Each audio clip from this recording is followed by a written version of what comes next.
আমি গতকাল বিকালবেলা মাদ্রাসার মাঠের দিকে যাচ্ছি, এমন সময় একটা ছেলেকে দেখলাম, আমাকে দেখে কেউ দৌড়ে চলে যায়। কিন্তু আমি মনে করলাম ছেলেটাকে ডাকা দরকার। ছেলের বাবা হতো অন্ধ, ছেলের বাবা হতো বুঝে না, মা বুঝে না এই ছেলেটা দুজকের দিকে চলে যাচ্ছে। ছেলের বাবা হয়তো বুঝে না যে আমার ছেলেটাকে আমি ধ্বংস করে দিচ্ছি।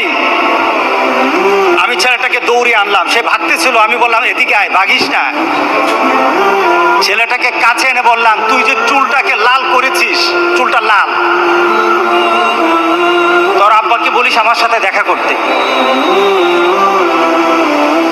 অনেকে চিন্তা করবে আমার ছেলে যেভাবে চলে আপনার কি? আমার কিছু না, আমার তো কিছু না। আপনার ছেলে যদি হারামি করে আমার কিছু না, আপনার ছেলে যদি বেনামাজি হয় আমার কিছু না।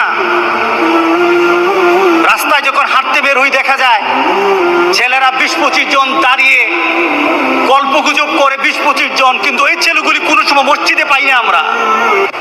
রব্বুল আলামিন আজকে যারা আমার বাপ, আমার মা, আমার পরিবারের কোনো সদস্য, আমার পরিবারের কোনো ব্যক্তি যারা নিজেরা নামাজ হয়তো পড়তো, কিন্তু আমাকে নামাজমুখী করে নাই, আমাকে কল্যাণমুখী করে নাই, আমাকে তোমাকে চিনাই নাই, তোমার হাবিবের রেখে যাওয়া কর্মকে বুঝায় নাই। সব বুঝিয়েছে কিন্তু এই নীতি বুঝায় নাই। আল্লাহ সুবহানাহু ওয়া তাআলা বলেন, তোমার ওই সন্তান আমার সামনে দাঁড়িয়ে যাবে, তুমি থাকবা, তোমার সন্তানও থাকবে, আমার কাছে অভিযোগ করবে। এখানে বলা হয়েছে সাদাতানা ওয়া কুবরাআনা, আমার মুরব্বী, আমার নেতা যারা ছিল তারা আমাকে দিন শিখায় নাই।